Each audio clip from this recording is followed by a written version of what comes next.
안녕하세요. 반갑습니다. 미영쌤입니다. 네, 여러분 안녕하세요. 미영쌤입니다. 제가 여러분들한테 2022학년도부터 2024학년도 입시를 깔끔하게 정리해드린 거 혹시 기억하시나요? 기억 안 한 친구들은 좀 섭섭한데 여기 가면 다시 볼 수 있습니다. 제가 여기에 입시 변화를 총 정리를 해드렸는데 이게 아무래도 원론적인 이야기를 하다 보니까 친구들이 잘 안 와닿았나 봐. 그래서 알려주는 영상을 올렸는데 알려달라는 댓글이 너무 많아. 그래서 그 댓글들을 한번 대답을 해보면서 여러분들한테 입시의 방향을 잡아주고자 댓글 읽기 영상을 준비했습니다. 자, 첫 번째 댓글입니다. 중3입니다. 자기 나이부터 밝히네. 중3입니다. 응, 너 중3이구나. 문이과 통합되면 어떻게 되나요? 자세히 알고 싶어요. 유유. 너무 궁금합니다. 민영쌤. 너무 궁금한가 봐. 요게 하나 있고. 근데 문과랑 이과랑 수능 때 보는 과목이 다르지 않나요? 그런데도 막 문과가 이과로 교차 지원하고 그런 게 가능한가요? 오오. 자, 이거 보면 문이과가 통합되면서 혼란스러워하는 친구들이 좀 많은 것 같아요. 지금 보고 있는 여러분도 그러시죠? 근데 이게 딱 무슨 얘기냐면 탐구 과목이 합쳐졌다. 이렇게 이해를 하시면 됩니다. 그래서 원래는 문과는 사탐만 보고 이과는 과탐만 봤었는데 이제는 뭐 그런 거 없이 사탐 하나, 과탐 하나를 골라도 된다는 거죠. 자, 그래서 사회, 과학, 탐구만 바뀌냐? 그건 아닙니다. 전체적으로 선택 과목이 들어왔어요. 쉽게 이야기를 해볼게요. 국어에는 선택지가 없었어. 주는 시험지를 풀었는데 이제는 국어에서도 선택 과목이 생겼습니다. 원래 시험지의 75% 정도, 즉 독서와 문학은 그대로 세이브가 됐어요. 다 풀어야 돼. 근데 이제 나머지 25%를 선택을 하게 된 거죠. 언어와 매체나 화법과 작문 중에 골라서 시험을 봅니다. 수학도 원래는 가나형 2개 중에 하나만 골랐는데 이제 선택지가 3개가 됐어요. 확통, 미적, 기하 들어보셨죠? 이 3개 중에 선택을 하는 겁니다. 그리고 또 마찬가지로 기존의 75%는 수원, 수투에서 나오고 나머지 25%를 3개 중에 고르는 거예요. 그렇게 전반적으로 수능에 선택 과목이 도입이 됐습니다. 그럼 댓글 하나만 더 읽고 설명을 마저 해볼게요. 수학의 택 1이라고 나오네요. 근데 학교 진로 전문쌤이 경영학과라면 확통 미적분을 같이 선택하라던데 혼란 바로. 이게 혼란스러워하죠. 그러니까 이게 뭐냐면 다 열어놨는데 정작 대학에서는 답정너로 과목을 골라주는 경우가 있어요. 예를 들어 어떤 공과대학에서는 사탐 하나, 과탐 하나를 보면 지원을 못하게 하는 경우들이 있거든요. 특히 상위권의 공과대학 있죠. 걔네는 확통 보면은 안 뽑아줘요. 그러니까 이런 거지. 내가 뭐 아무것도 모르고 확통이 좋다고 골랐다가 확통 100점을 맞고 공대에 지원을 못하게 되는 경우도 생길 수 있는 거죠. 여하튼간 여러분은 지원하는 계열에 따라 학과에 따라 선택을 신중하게 하셔야 됩니다. 자, 다음으로는 내신 망했다, 뭐 수능 언제부터 해야 되냐 이런 류의 댓글들이 많았는데 한번 읽어보면서 답변을 드릴게요. 제가 고1 때 공부를 아예 안 해서 최하위권인데 안 했으면 그럴 수 있지. 고2부터 공부 좀 해서 올리면 될까요? 자, 요 같은 경우에는 고1 때만 망했으면 내신을 버리면 안 됩니다. 왜냐면 여전히 수시의 비중이 60%에서 70%고 여러분이 내신을 활용해서 대학을 갈 티오들이 좀 많아요. 그래서 고1 내신은 차치하고서라도 고2, 고3 내신을 올릴 수 있다면 최대한 올리는 게 좋죠. 다만 고1 때 잘 못했으니까 고2, 3 때 남들보다 훨씬 이악 물고 훨씬 더 좋은 성적으로 내신을 커버하면 아무래도 대학 가기 훨씬 좋습니다. 그 실제로도 우리가 테디 생기부를 털 때 봤듯이 상승 곡선을 뭐 이렇게 그리면은 고대도 간 합격 사례가 있어요. 참고해서 내신 대비를 해주시면 좋습니다. 다음으로는 지금 수시랑 정시 같이 준비하는 고2인데 수능 언제부터 준비하면 될까요? 요거는 성적대에 따라 조금 달라요. 예를 들어 내가 수시에서 목표하는 대학에 갈 법하다. 그러면은 저는 사실상 고3 전까지는 내신 준비만 하라고 하고 싶어요.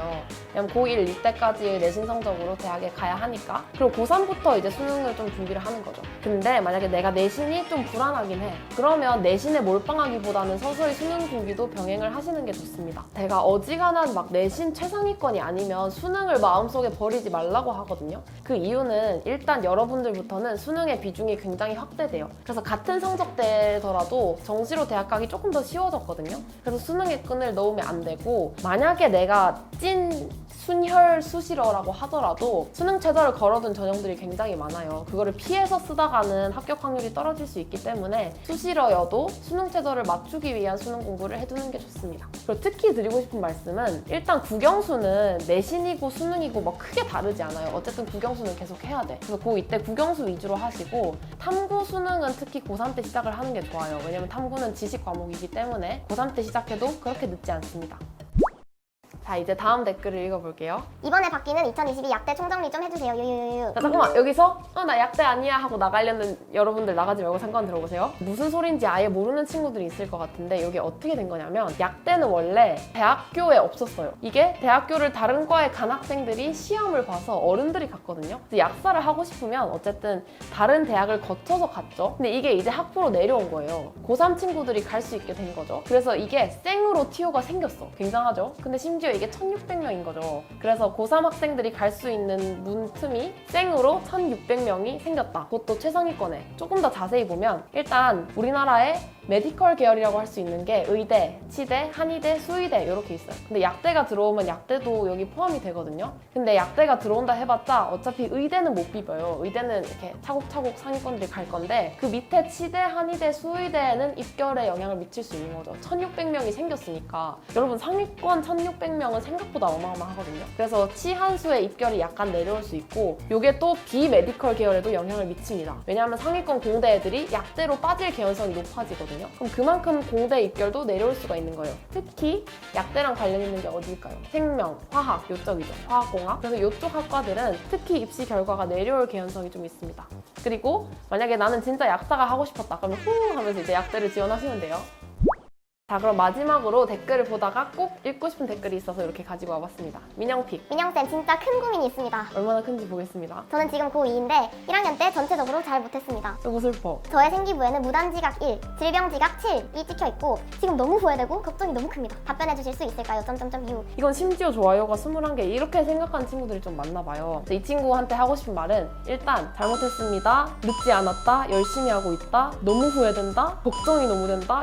여기서 이미 끝났어. 이 정도 마음가짐이면 그냥 중간고사 봐야지 하는 친구보다 잘 볼 수밖에 없거든요. 그래서 저는 이게 어차피 한 번 삐끗할 거면 초반에 삐끗하는 게 좋다고 생각해요. 그냥 정신을 차리고 2학년 때부터 출결 예쁘게 찍고 성적 상승 예쁘게 찍으면 대학 잘 갈 수 있어요. 대학에서도 알지. 이 친구가 고1 때 방황하다가 정신을 차렸구나. 그래서 학종 같은 경우에는 특히 내신을 1학년 때 걸 적게 평가를 받아서 갈 수 있을 거고 뭐 정신은 1학년 때 거 전혀 상관없죠. 이때부터 수능 준비를 해서 대학에 잘 가면 되고 교과 전형은 내신 성적이 어떠냐에 따라 조금 힘들 수도 있어요. 냉정히 말하면. 하지만 교과를 빼면 얼마든지 만회할 기회가 있기 때문에 이 마음 그대로 간직하고 원서 접수하는 그날까지 이 댓글 기억하면서 열심히 준비하면 지금 목표하는 대학보다 좋은 대학에 갈 수 있습니다. 그래서 좋아요를 누른 21명의 친구들도 1학년 때 거에 너무 스트레스 받지 말고 지금부터 할 수 있는 최선의 성적을 끌어올려서 대학에 가면 좋을 것 같습니다. 네, 이렇게 오늘은 여러분들의 댓글을 하나하나 읽으면서 답변을 드려봤는데요. 근데 저는 하고 싶은 말이 조금 더 많거든요. 고1 이 친구들이 고민하는 게 뭔지 알고 이렇게 댓글만 읽으면 부족하다는 걸 저도 알아요. 그래서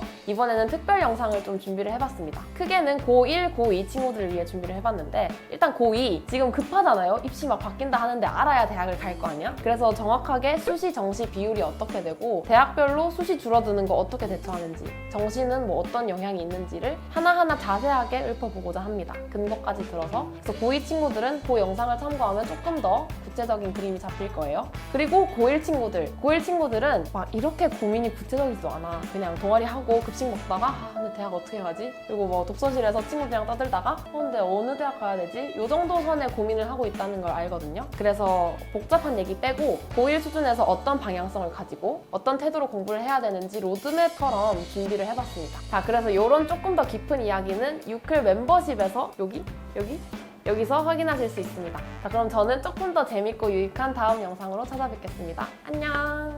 의학 동아리명 추천해주세요. 나 의사다. 나야 나 의사. 김미 닥터. 의학 동아리명 왜 나한테 물어보지? 의사협회 어떠세요? 땡땡고 의사협회. 모르겠어요. 알아서 하세요. 뭐 내용이 중요하니까.